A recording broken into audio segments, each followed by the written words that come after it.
আসসালামু আলাইকুম guys, welcome to my YouTube channel Miku Chowdhury. চলে আসলাম আরেকটি নতুন ভিডিও নিয়ে আপনাদের জন্য। আর আজকের যে টপিকটা হচ্ছে সেটা হচ্ছে বাণিজ্য। সো আজকে আমরা বাণিজ্য নিয়ে কথা বলবো আপনাদের। কমার্স, বাণিজ্যের ইংলিশ হচ্ছে কমার্স। শিল্পে উৎপাদিত পণ্য, মানে আমরা এখন বাণিজ্যটা কী আসলে সেটা জানার চেষ্টা করব। শিল্পে উৎপাদিত পণ্য প্রকৃত ভোগকারী বা ব্যবহারকারীর নিকট পৌঁছানোর ক্ষেত্রে যে সকল প্রতিবন্ধকতা দেখা যায়, মুনাফা অর্জনের উদ্দেশ্যে তার দূরীকরণের জন্য গৃহীত যাবতীয় কাজের সমষ্টিকে বাণিজ্য বলে। সুতরাং বাণিজ্য ব্যবসায়ের গুরুত্বপূর্ণ অঙ্গ হিসেবে বন্টন কাজের সাথে সম্পৃক্ত। বাণিজ্যের আওতাভুক্ত বিষয়সমূহ নিম্নরূপ: ট্রেড বা পণ্য বিনিময়, মুনাফা অর্জনের উদ্দেশ্যে পণ্য দ্রব্য যার মধ্যে সেবার অন্তর্ভুক্ত। বিক্রয় কার্যে ট্রেড বা পণ্য বিনিময় বলে। এরূপ বিনিময় বা ক্রয় বিক্রয় বন্টনের ক্ষেত্রে মালিকানা হস্তান্তরের কার্য সম্পন্ন করে ব্যক্তিগত বাধা দূর করে পণ্য বিনিময়কে নির্মুক্তভাবে ভাগ করা যায়। অভ্যন্তরীণ বাণিজ্য, বৈদেশিক বাণিজ্য। ট্রেড বা পণ্য বিনিময় দুইভাবে হয়, অভ্যন্তরীণ এবং বৈদেশিক। মানে একটা হয়তো আপনি বিদেশ থেকে আমদানি করতেছেন, আরেকটা হচ্ছে রপ্তানি করতেছেন। সো বাণিজ্যের মধ্যে আরেকটা চ্যাপ্টার আছে, পণ্য বিনিময়ের সহায়তা কার্যাবলী, অফ ট্রেড।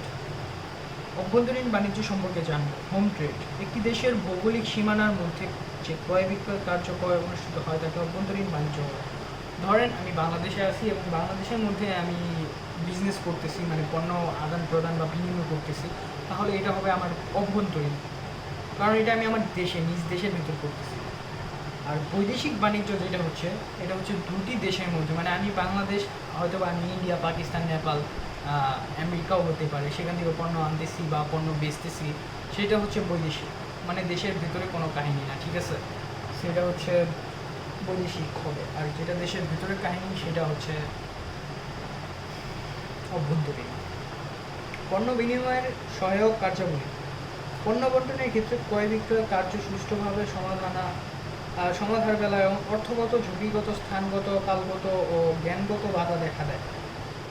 এই বাধাগুলো দেখা দেয়, অর্থগত, জ্ঞানগত, সময়গত, ঝুঁকিগত, এই বাধাগুলো দেখা দেয় এইসব করতে গেলে। এই সকল বাধা দূরীকরণের জন্য যথাক্রমে ব্যাংক, বীমা, পরিবহন, প্রধানজাতকরণ, বাজারজাতকরণ, বসা ইত্যাদি কার্যের সহযোগিতা প্রয়োজন করে। মুনাফা অর্জনের উদ্দেশ্যে এই সকল কার্যক্রম সম্পাদনের জন্য সৃষ্ট প্রতিষ্ঠানের স্বাভাবিকভাবে ব্যবসার আওতাধীন।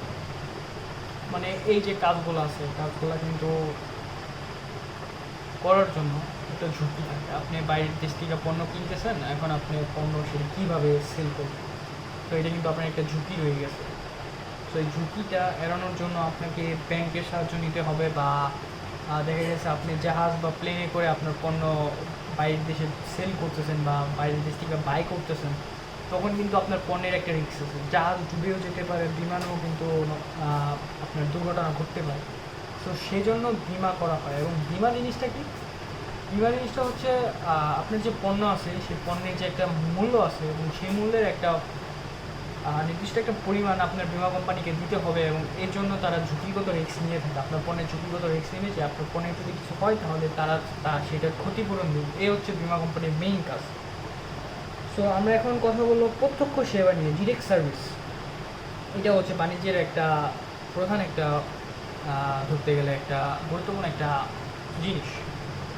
অর্থ উপার্জনের উদ্দেশ্যে স্বাধীন পেশায় নিয়োজিত ডাক্তার, উকিল, প্রকৌশলী প্রভৃতি পেশাজীবীগণ প্রত্যক্ষভাবে সেবাকর্ম বিক্রয় করে। যেমন ডাক্তার কি আপনারা কিছু একটা বানায় দেয় না, আপনি যান ডাক্তারের কাছে শেয়ার করেন যে আমার অমুক হয়েছে, তমুক হয়েছে, আমার কিছু একটা হয়েছে, দেন ডাক্তার আপনাকে কি একটা প্রেসক্রিপশনে আপনার কী কী হয়েছে, কী কী মেডিসিন লাগবে দিতেছে। তো এই জায়গায় কিন্তু সে কষ্ট করতেছে না, বাট এটা কিন্তু বিজনেস। দেন হচ্ছে আপনার ইঞ্জিনিয়ার, আপনি ইঞ্জিনিয়ার কিন্তু নিজে কষ্ট করে বিল্ডিং উঠাইতেছে না, উনি ম্যাপিংটা করতেছে, উনি আইডিয়াটা দিতেছে, এবং মানুষ খাটিয়ে, মানে রাজমিস্ত্রি যারা আছে ওটা আবার জব, কিন্তু ইঞ্জিনিয়ার হচ্ছে বিজনেস, ঠিক আছে? সো আবার আইন, উকিল বা জজ আছে যারা, তারা আইনিভাবে করতেছে কাজটা, ঠিক আছে? সো আমরা পরবর্তী দিকে আগাই। এদের কাজকে সাধারণত ব্যবসায় আওতাধীন মনে করা হলেও প্রকৃত অর্থে তা পেশা বা বৃত্তি হিসেবে গণ্য হয়। তবে কয়েকজন ডাক্তার মিলে ক্লিনিক ব্যবসায়, বা কয়েকজন উকিল মিলে অ্যান্টি ফার্ম, বা প্রকৌশলীরা মিলে ইঞ্জিনিয়ারিং ফার্ম গঠন করতে পারেন, যা প্রত্যক্ষ সেবা বিক্রয়কারী প্রতিষ্ঠান হিসেবে সঙ্গত কারণে ব্যবসায় আওতাভুক্ত আসে। উপসংহারে বলা যায়, সর্বশেষে বলা যায়, ব্যবসায়ের বর্তমান বিশ্ব সভ্যতায় একটি ব্যাপক আওতাধীন বিশিষ্ট অর্থনৈতিক কর্মকাণ্ডের সমষ্টি। মুনাফা অর্জনের উদ্দেশ্যে উৎপাদিত বণ্টন ও এর সহায়ক প্রত্যক্ষ ও পরোক্ষ সকল কাজই এর আওতাধীন।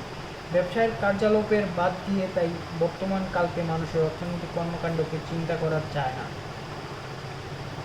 এ হচ্ছে অবস্থা।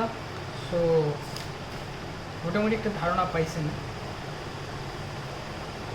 আর কি বলবো, এ হচ্ছে এই টপিকের মেইন কারণগুলো। সো পরবর্তী এপিসোডে আশা করি এই ভিডিওর মতো আপনারা রেসপন্স করবেন। ভিডিওটি ভালো লাগলে অবশ্যই লাইক, কমেন্ট, শেয়ার, সাবস্ক্রাইব করবেন। চলে আসবেন নতুন একটি ভিডিও নিয়ে। ততক্ষণ পর্যন্ত সবাই সুস্থ থাকুন, ভালো থাকুন। আল্লাহ হাফিজ।